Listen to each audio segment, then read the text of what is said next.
হাত ধরে হালকা টেনে উঠানোর চেষ্টা করতে করতে ব্যস্ত গলায় বলল ইমন। মুস্কান চমকে তাকালো। ইমনকে দেখে তার পুরো শরীরে যেন আগুন ধরে গেল। এক ঝটকায় হাত ছাড়িয়ে উঠে পড়ল। চলে যাওয়ার জন্য পা বাড়াতে ইমন আবার হাত ধরে ফেলল। মলিন চোখ মুখে চেয়ে বলল, বলে যা, কেন কাঁদছিস? সাথে সাথে মুস্কান হাতটা এক ঝটকায় ছাড়িয়ে পাগলের মতো আশেপাশে কি যেন খুঁজতে লাগলো।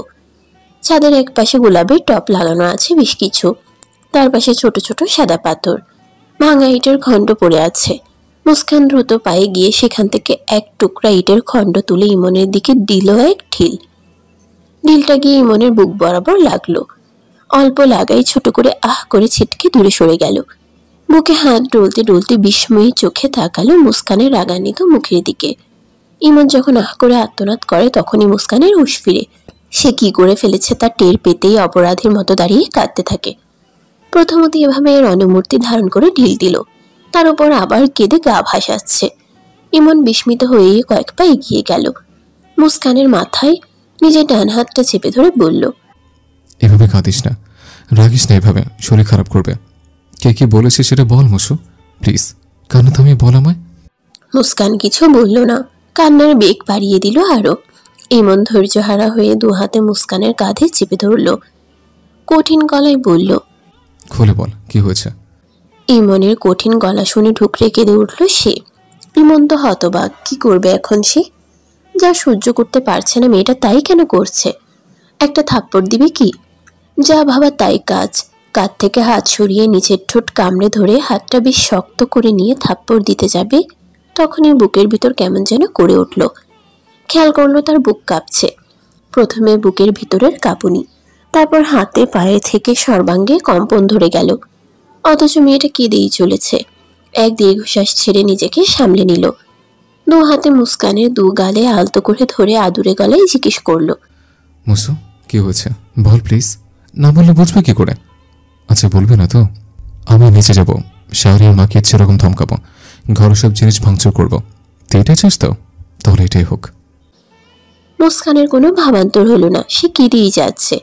একটা মানুষের চোখে এত পানি কি করে থাকতে পারে ভেবেই পাচ্ছে না ইমন। তার চোখ দুটো লাল হয়ে আসছে। মুস্কানের জায়গায় অন্য কেউ হলে 3 থাপ্পড়ে মুখ থেকে সব বের করে নিত, কিন্তু এই মানুষটাকে থাপ্পড় দিতে চাইতেই তার বুকের ভেতর থেকে শুরু করে সর্বাঙ্গে কম্পন ধরে গেছে। তাই উপায় না পেয়ে নিজের উপরই সব রাগ খাটালো। মুস্কানকে ছেড়ে ছেলে কোঠার ঘরের দেয়ালে একের পর এক নিজের হাত দিয়ে ঘুষি দিতে শুরু করলো। মুস্কানের কান্না থেমে গেছে। ইমনের অমন রিয়্যাক্ট দেখে তার মাথা ঘুরে গেল কেমন। ভয়ে শরীর কাঁপতে থাকলো। দাঁড়িয়ে থাকার শক্তি অবধি পেল না আর সে। ধপাস করে বসে পড়ল। মুখ দিয়ে অল্প আওয়াজ করলো, নানা ভাই। ডাক শুনে থেমে গেল ইমন। ঘুরে মুস্কানকে নিচের দিকে ছুটে গিয়ে ধরল, মাথাটা বুকের সাথে চেপে ধরল। এবার বল কেন কাঁদছিলে? মুস্কান চোখ বুঝে শুধু পানি খাবো বলল। আর কিছুই বলল না সে। ইমনও আর প্রশ্ন না করে কোলে তুলে নিয়ে নিচে নেমে গেল। নিজের রুমে গিয়ে আধশোয়া হয়ে বসিয়ে দিয়ে পানি দিল মুস্কানকে। অর্ধেক গ্লাস পানি খেয়ে মুখ সরিয়ে নিল। ইমন ব্রুকুচকে গ্লাসটা রেখে বলল, বসে থাক, নামবি না, আমি আসছি।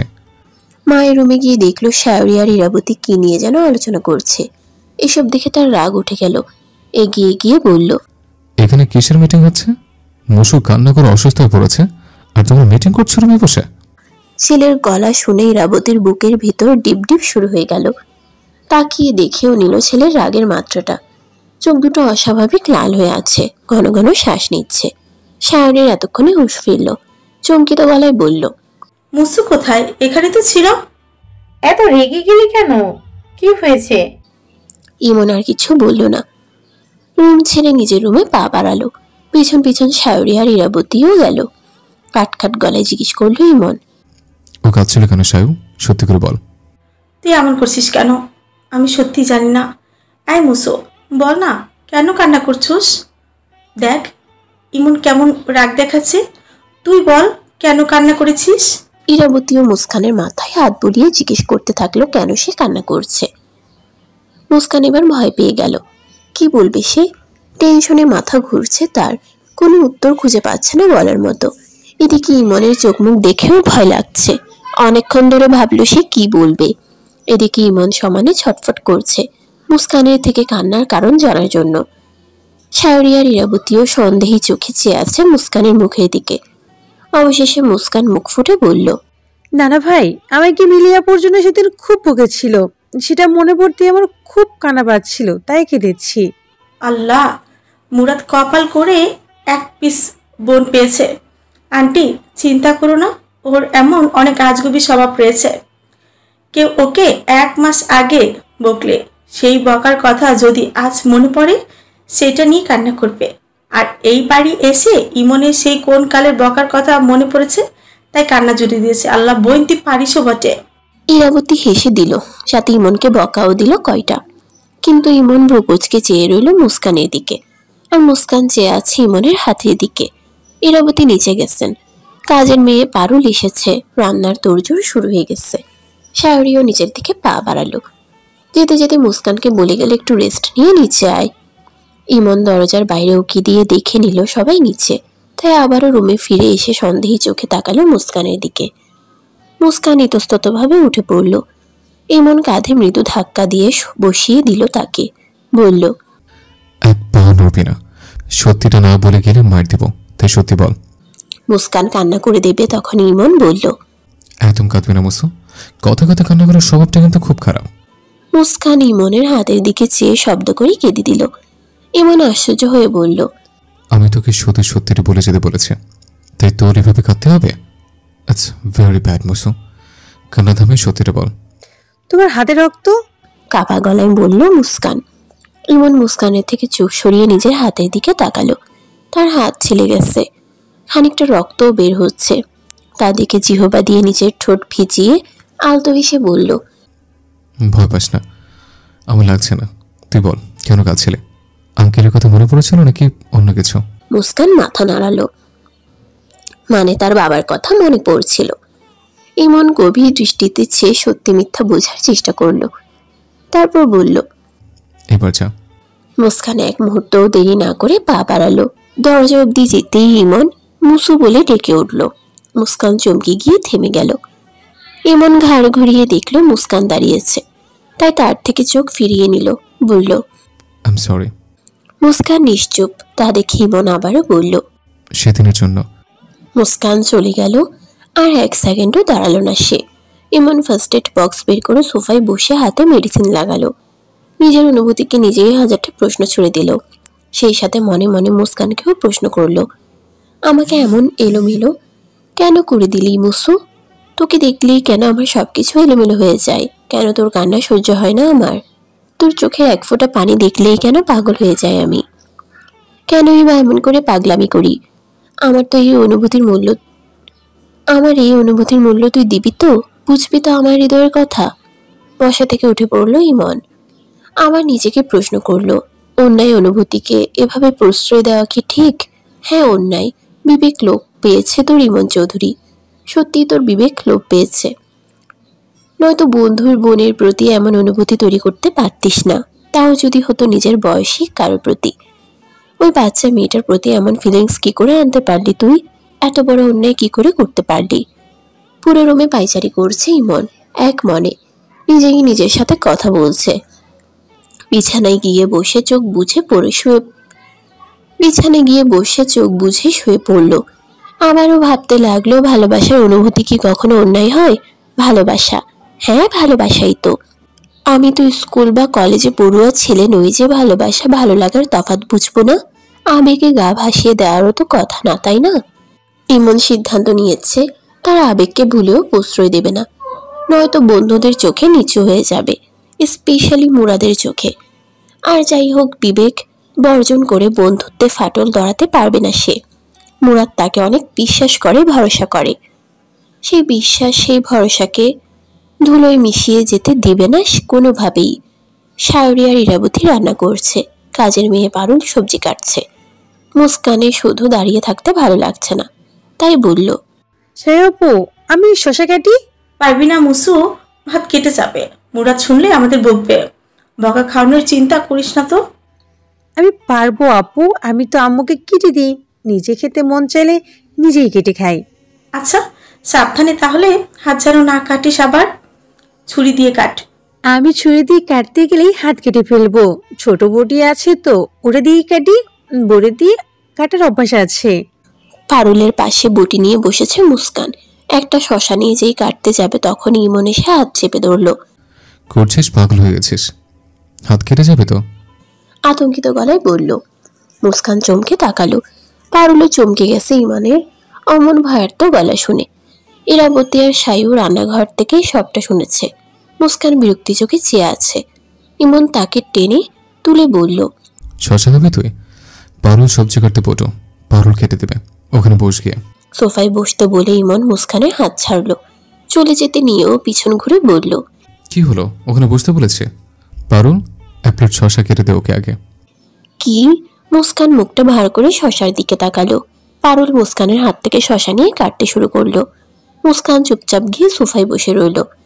মনে মনে সে চরম বিরক্ত হয়েছে, কিন্তু প্রকাশ করলো না। সন্ধ্যার দিকে দিহান আসে। ইমন তখন রুমে বসে কিছু কাগজপত্র দেখছিল। দিহান মুস্কানের সাথে গল্প করলো কিছুক্ষণ। তারপর রান্নাঘরে গিয়ে শায়রিকে বিরক্ত করতে থাকলো। সেমিজ কাপল তারা, সারাক্ষণ টম অ্যান্ড জেরির মতো ঝগড়া লেগেই আছে তাদের। তাদের কাণ্ড দেখে ইরাবতী, পারুল আর মুস্কানের তো হেসে গড়াগড়ি খাওয়ার অবস্থা। এক পর্যায়ে বিরক্ত হয়ে শায়রি বলল, দেখ দিহান, তুই যদি এখান থেকে না যাস, এই গরম ভাজা কাটা তোর পেটে ঠুকিয়ে দিব বলে দিলাম। সায়ু, এখনো নাম ধরে তুই তো করি করো, এ কেমন কথা? তোমার শাশুড়ি শুনলে তো রেগে যাবে। দেখেছেন আন্টি, একটু সম্মান করে না ছেলেটা আমারে, সারাদিন তুই তো করে লেগেই থাকে। দেখ দিহান, একদম মিথ্যে বলবি না। ও বাড়িতে তোর নাম ধরে একদমই ডাকি না আমি। তাহলে কি ধরে ডাকিস? মুখে দুষ্টু হাসি এঁকে বলল দিহান। শায়রি অগ্নিদৃষ্টিতে চেয়ে দাঁতে দাঁত চেপে বলল, তোর মুন্ড। এই চুপ চুপ, দুজনেই তো দোষী, তুই তো কারি দুজনেই করছো। দাঁড়াও, তোমাদের শাস্তির ব্যবস্থা করছি বিচারক সাহেবকে বলে। আন্টি প্লিজ, এই জোকারটাকে সামনে থেকে সরতে বলো তো, ওকে সহ্য হচ্ছে না আমার। কেন বেবি, রাতে তো ঠিকই টানো, ঠিকই সহ্য করো, এখন কি সমস্যা? কানের কাছে মুখ নিয়ে ফিসফিস করে কথাটা বলেই দৌড়ে পালালো দিহান। শায়রি ক্ষেপে হাতে থাকা ভাজা কাটা নিয়েই রান্নাঘর থেকে বেরিয়ে পড়ল। ইরাবতী এদের কাণ্ড দেখে বলল, এই দুজন আর বড় হলো না, সংসার জীবনে পা রেখে উন্নতি হলো না, একজন আরেকজনের সাথে লেগেই থাকে। রাত 8টার দিকে দিহানকে দিয়ে মুরাদের জন্য খাবার পাঠিয়ে দেয় ইরাবতী। দিহান খাবারটা দিয়ে আসে। বাড়ি আসার পর সবাই একসাথে খেতে বসে। ইমন বেশ চুপচাপ রয়েছে, খুব দ্বিধায় আছে সে। খেতে বসে বারবার চোখ চলে যাচ্ছে মুস্কানের দিকে। রুমে বসে নিজেকে বারবার বুঝিয়েছিল বন্ধুর বোনের দিকে অন্যরকম দৃষ্টিতে সে কোনোভাবেই ফেলবে না। অথচ 2 মিনিটের জন্য বন্ধুর বোন থেকে চোখ সরিয়ে রাখতে পারছে না। এই মুহূর্তে তার মনে হচ্ছে বন্ধুর বোনের আরেক নাম মহাবিপদ। কাছে গেলে হবে দোষ, দূরে গেলে হবে কষ্ট। নিজেকে ভীষণ অপরাধী লাগছে ইমনের। একজন বিচারক হয়ে আজ নিজেকেই নিজে কাঠখড়ায় দাঁড় করাতে হচ্ছে। অপরাধ হিসেবে চিহ্নিত করতে হচ্ছে অদ্ভুত সব অনুভূতিকে। আচ্ছা, অনুভূতি কখনো অপরাধী হয়? অপরাধ হিসেবে চিহ্নিত করা যায় অনুভূতিকে? অনুভূতিকে কি শাস্তি দেওয়া যায়? যদি অনুভূতির জন্য শাস্তির ব্যবস্থা করা হয়, তাহলে তার অনুভূতির কি শাস্তি হবে? আন্টি, আমি আর খেতে পারছি না, আর খাবো না, উঠে যাই। খাবি না মানে? তুই তো মাইসার লোকমা পোলাও, 2 টুকরো মাংস আর 7 পিস শশা খেয়েছিস, না মাছ খেয়েছিস না ডিম খেয়েছিস। এইভাবে খাওয়া দাওয়া করিস বলে তো 12 মাসে 13 রোগে ভুগিস তুই। এখন ওঠা চলবে না, সম্পূর্ণ খাবার শেষ করে উঠবে।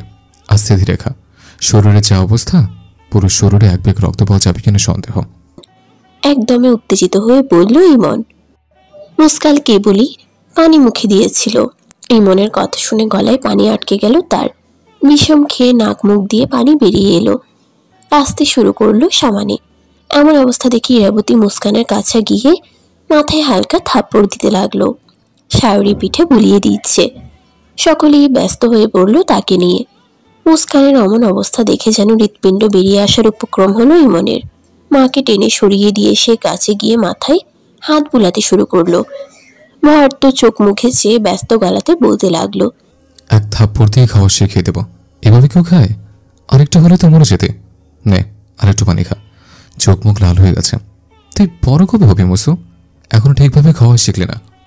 নিজ হাতে চোখের পানি মুছে দিয়ে গ্লাসে পানি ভরে মুস্কানের সামনে ধরল। মুস্কানের কাশি থেমে গেছে। অবাক চোখে চেয়ে আছে ইমনের দিকে। শুধু মুস্কান না, চেয়ে আছে ইরাবতী, সায়ন, দিহানও। সবার চোখে মুখে বিস্ময় স্পষ্ট। ইমন মুস্কানের থেকে চোখ সরিয়ে আশেপাশে চেয়ে যখন দেখল সকলের দৃষ্টি তার দিকে, তখন মেজাজ দেখিয়ে বলল, কি সমস্যা? এইভাবে ইডিয়েটের মতো তাকিয়েছো কেন তোমরা? একটা মানুষ বিষম খেয়ে মরার মতো অবস্থা হয়ে গিয়েছিল। কোথায় পানি দেবে তাকে ঠিক করার চেষ্টা করবে, তা না করে আমার দিকে হা করে তাকিয়ে আছো কেন? মনে জানলে কি ভাববে? ওর বোনকে এখানে আমাদের ভরসা পাঠিয়েছে, সে খেয়াল আছে কারো? ভাই তুই ঠিক আছিস তো? বিষমটা খেয়েছে কে বুঝতে পারছি না। তোর চোখ মুখ এমন লাল হয়ে গেছে কেন? মনে হচ্ছে সাংঘাতিক ভয় পেয়েছিস। তুই তো ভাই এত অল্পতেই ভয় পাওয়ার ছেলে না। বিস্ময় চোখে চেয়ে চিন্তিত গলায় বলল দিহান। হয়েছে, এসব কথা বাদ দাও। তোমরা মুসু পানিটা খেয়ে নে তুই, বলল সায়রী। মুস্কান গ্লাস ধরতে নিলে ইমন দিল না, বরং মুখের কাছে নিয়ে ইশারা করলো খেতে। মুস্কানও খেয়ে নিল। তা দেখে সায়রী আর দিহান একে অপরের দিকে ছাওয়াছাওয়ি করলো। ইরাবতী বলল, আচ্ছা ফ্রিজে দই আছে, সায়রী মুসুকে বের করে দে, ওটা খেয়ে নি। শায়রি বের করে রাখ, আধা ঘন্টা বা 1 ঘন্টা পর দিবে। ডিরেক্ট ঠান্ডা খাবার খাওয়া নিষেধ। বাবা এসব আমাদের কারো অজানা নয় ইমন, আলাদা করে বলতে হবে না। মুসু শুধু তোর একার বন্ধু বোন না, আমাদেরও। দিহান ব্রুকুচকে ইমনকে পর্যবেক্ষণ করছে। ইমন একটু ইতস্তত বোধ করলো। নিজের জায়গায় গিয়ে বসে আবারও খাওয়ায় মনোযোগ দিল। মুস্কানের মাথা ঝিম ধরে গেছে ইমনের কারবার দেখে। সায়রের দিকে চেয়ে আস্তে করে বলল, আপু আমি উঠে যাই? সায়রী মাথা নাড়িয়ে সম্মতি দিতেই মুস্কান উঠে চলে গেল। ইমন আর চোখে এক পলক দেখে নিল তার যাওয়া। রাত 11টা বাজে। দিহান শুয়ে আছে, ফোন টিপার পাশাপাশি ইমনের সাথে দু একটা কথাও বলছে। ইমন কিছু কাগজপত্র ঘাটাঘাটি করে সেগুলো আবার যথাস্থানে রেখে দিল। তারপর দিহানের দিকে চেয়ে বিছানায় বসতে বসতে বলল, শাওরিকে ফোন করে বল এখানে আসতে। যা কি সব বলিস? বন্ধু হলেও তো পুরুষ মানুষ, এক রুমে থাকা ঠিক হবে না। বন্ধুর বউ হিসেবে তো একটু রেসপেক্ট দে। ইমনের মেজাজ খারাপ হয়ে গেল। দিহানের পেট বরাবর সজোরে এক ঘুষি দিতেই দিহান ও মাগো বলে দিল এক চিৎকার। ফালতু কথা বললে একদম উপরে পাঠিয়ে দেব, তাই ফালতু বকা বন্ধ করে যা বলেছে তাই কর। ভাইরে মায়েরা ফালাবে নাকি? এত জোরে কেউ দেয়? ফোন দে শাওরিকে। সিরিয়াস কিছু? দিহান ফোন করলো সায়রীকে। জান মুসু ঘুমিয়েছে? তোর জানের খাতা পুরি শয়তান, আমার ঘুমটা নষ্ট করলি কেন? তাহলে গায়ে দিবা কি জানো? ফাজলামি কম কর, ফোনটা ঘুমাতে দে। দিহান কিছু বলতে যাবে তার আগেই ইমন তীক্ষ্ণ চোখে চেয়ে ফোনটা কেড়ে নিল আর সায়রীকে বলল, তোর এই চৌকারটাকে কি করে সহ্য করিস বলতো? যেভাবে তোরা করিস আমাকেও ওভাবে করতে হয়। আমার রুমে জরুরি কিছু কথা আছে, ফাস্ট। সকালে গেলে হয় না? এখন আসতে বলেছি, সো এখনই আসবে। খাওয়া আর ঘুম ছাড়া কি তোর লিস্টার কিছু নাই? 3 দিন তো ফুটবল হচ্ছিস, 2 মিনিটে চলে আয়, নয়তো সকাল হতে না হতেই বিধবার খাতায় নাম বসিয়ে দেব। ধমকে ধমকে বলল ইমন। হোয়াট? এসব কি বলছিস তুই ইমন? Are you serious? মুসুর প্রতি তোর ফিলিংস তৈরি হয়েছে? ইমন তোর মাথাটা গেছে, তুই কি নেশা টেশা করেছিস? বিরক্তি মুখে বলল সায়রী। আমি বিশ্বাস করি না সায়ু, এমন মজা করছে তাই না? তোর মনে হয় ইদানিং কাজে চাপ বেশি তাই না রে? এই জন্যই চাপমুক্ত হয়ে ঠাট্টা করছিস। মুস্কানের প্রতি এতদিনের অনুভব করা অনুভূতি ব্যক্ত করতেই যা রিয়াক্ট দেখালো সায়রী আর দিহান, তার বুঝতে বাকি নেই মুরাদ কি করবে। মুখ লুকানোর জায়গা বুঝি তারা রইল না। পৃথিবীতে হয়তো এর থেকে কঠিন কোনো পরিস্থিতি হয় না। ইমন নতজানু হয়ে বসে রইল, একটা টু শব্দও সে করল না। আর যা দেখে সায়রী আর দিহান ভড়কে গেল। সামনে বসে থাকা ইমন চৌধুরীকে যেন চিনতেই পারছে না তারা। বাঘ যদি বিড়ালের ন্যায় আচরণ করে সাধারণ মানুষ তা সহজে হজম করতে পারবে না, এটাই স্বাভাবিক। ইমন সত্যি বল, তুই ফান করছিস তো? তীক্ষ্ণ চোখে চেয়ে প্রশ্নটি করল সায়রী। ইমন দু হাতে নিজের চুল খামছে ধরল। ঘন ঘন শ্বাস নিতে শুরু করলো সে। তার ভিতর যে ঝড় বয়ে যাচ্ছে তা হয়তো কাউকে বোঝাতে পারবে না। দোটানায় পড়ে মাথা কাজ করছে না তার। এক মন বলছে সে ভুল, আরেক মন বলছে অনুভূতির উপর কারো জোর চলে না। মাথা খারাপ হয়ে গেছে তোর। আন্টি ঠিক কি বলেছে? এবার তোর বিয়ে করে নেওয়া উচিত। একাকিত্ব জীবন কাটতে কাটতে পাগল হয়ে গেছিস তুই। বিবেক লোপ পেয়েছে তোর, বলল সায়রী। ইমনের মাথাও গরম হয়ে গেল। বসা থেকে উঠে দাঁড়িয়ে পড়ল সে। পাশে থাকা টেবিলে দুটো থাবা দিয়ে বলল, আমার ওকে চাই অ্যাট এনি কস্ট। ইমন শান্ত হ। সায়ু তুইও শান্ত হ। তোরা মাথা গরম করলে কিছুই সমাধান হবে না। কি শান্ত হব, কি শান্ত হব বলো? ও কি বলছে শুনেছিস তুই? এসব কি ধরনের চাওয়া দিহান? তুই কি ভুলে গেছিস আমাদের অতীত? বলল দিহান। সায়রীর কথা শুনে চমকে তাকালো ইমন। মনে পড়ে গেল সায়রী আর দিহানের বিয়ের আগের ঘটনাটা। সায়রী থেকে 10 বছর ডিফারেন্ট ছিল ছেলেটির।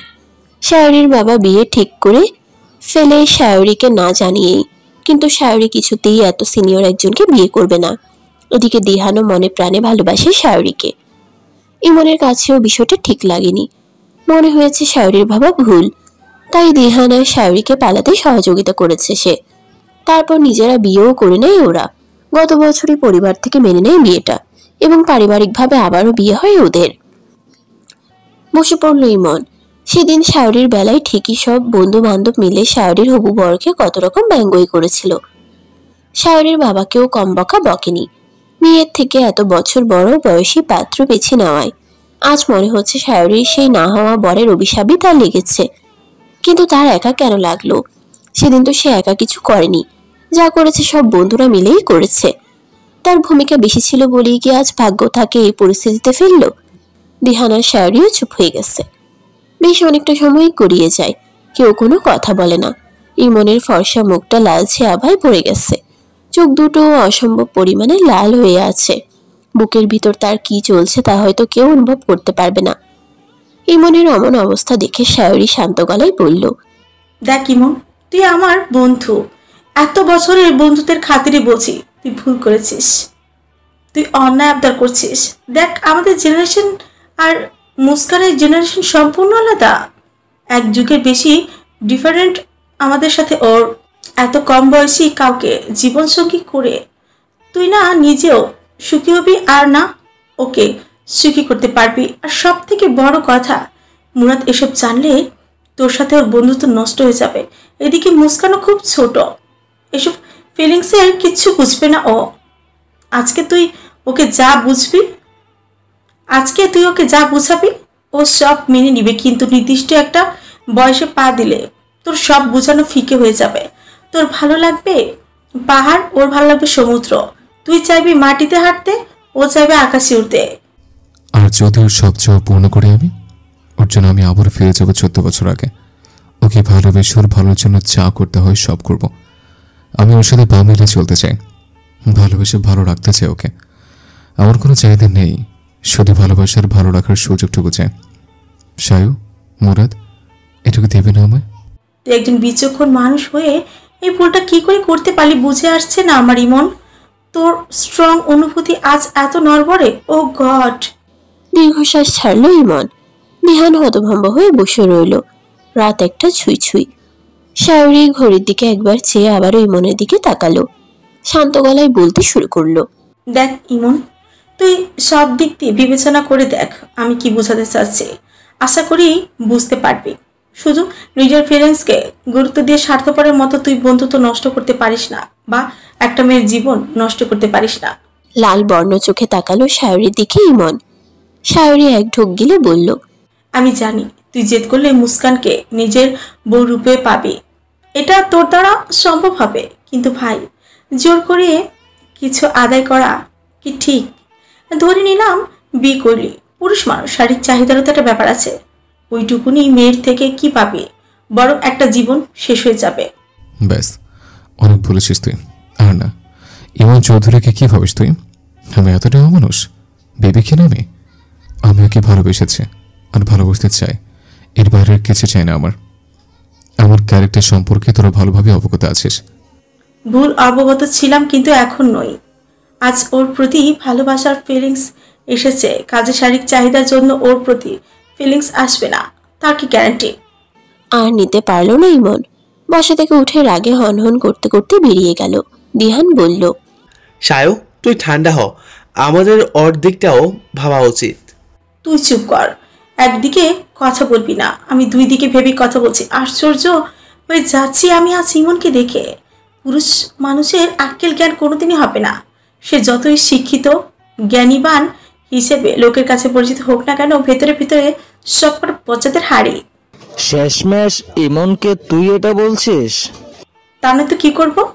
কোন আক্কেলে নিজের থেকে এত কম বয়সী কারোর প্রতি ওর ফিলিংস উতলে উঠলো? সায়ু, ফিলিংস কি বয়স বিবেচনা করে আসে? সায়ু, আমাদের মস্তিষ্ক আর মন কিন্তু একভাবে চলে না। দেখ, ওর মস্তিষ্ক জানে মুসু ওর থেকে বয়সে অনেক ছোট, মুসু ওর বন্ধুর বোন। ওর মস্তিষ্ক এতটুকুতেই সীমাবদ্ধ, কিন্তু ওর মন এতটুকু সীমাবদ্ধ থাকেনি। ওর মন এর থেকেও বেশি কিছু ভেবে ফেলেছে। ওর ভিতর থেকে হয়তো মুসুর জন্য ফিলিংস এসে গেছে। এখানে আমাদের কারোর হাত নেই।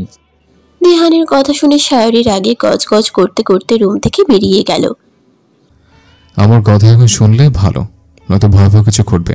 দেখে নিস, তুই মিলিয়ে নিস। রুমের দরজা অব্দি আসতেই চমকে গেল সায়রি ইমনকে দেখে।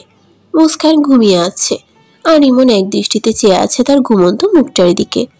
দূর থেকেও স্পষ্ট বুঝতে পারলো ইমনের চোখ দুটো ঝাপসা।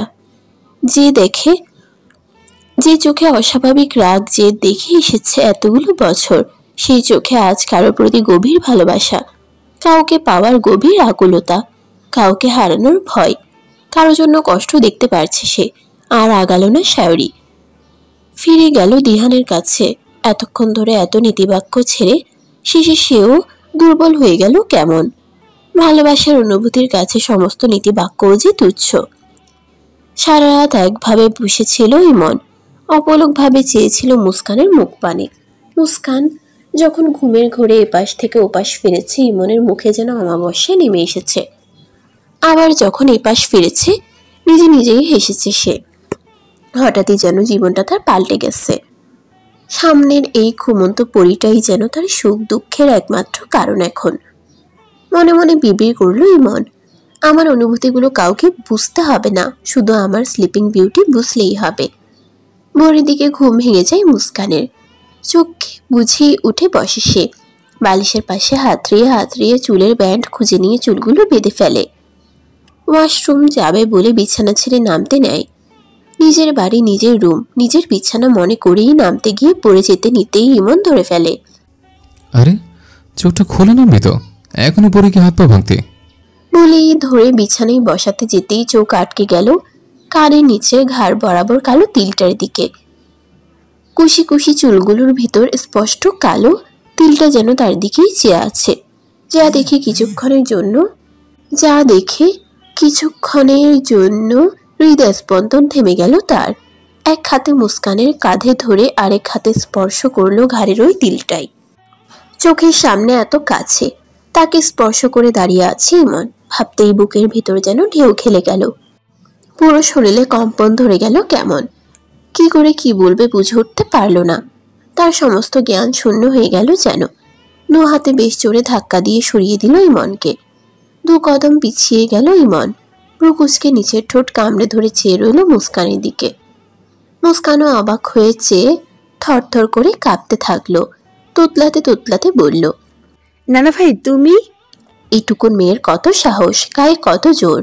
একে তো ধাক্কা দিয়ে চরম বেয়াদবির সাথে চরম অপমান করেছে তাকে, তার উপর নানা ভাই বলে প্রেস্টিজের 12টা বাজিয়ে দিয়েছে। আবার কেমন থরথর করে কাঁপছেও। ভয়ই যদি পাবে এত সাহস দেখাতে কে বলেছে? ভেবেই 2 কদম এগিয়ে একটানে নিজের খুব কাছে নিয়ে এলো। মুস্কান কাঁদো কাঁদো হয়ে সরে যেতে চাইলে ইমন খুব শক্ত করে পিঠ চেপে ধরল। গলার স্বর বেশ ভারী, কঠিন করে বলল, এক চরে সব কটা দাঁত ফেলে দিতাম, শুধু এটার জন্য সেটা পারলাম না। ঠোঁটের কোনার তিলটায় বুড়ো আঙ্গুল ছুঁয়ে কথাটা বলল ইমন। মুস্কান মাথা নিচু করে ফেলবে তখনই বাকি 4 আঙ্গুল থুতনির নিচে রেখে শক্ত করে ধরে রাখলো। সে আর মাথা নিচু করতে পারল না, তবে চোখ নামিয়ে রাখলো। তার শরীরের কম্পন অনুভব করতে পারছে ইমন। তার চোখের ঘন কালো পাপড়ির কাঁপতে থাকা দৃশ্যটা ইমনের চোখ জোড়ায় যেন আটকে গেল। অপলক দৃষ্টিতে চেয়ে উপভোগ করতে লাগলো সেই দৃশ্যটা সে।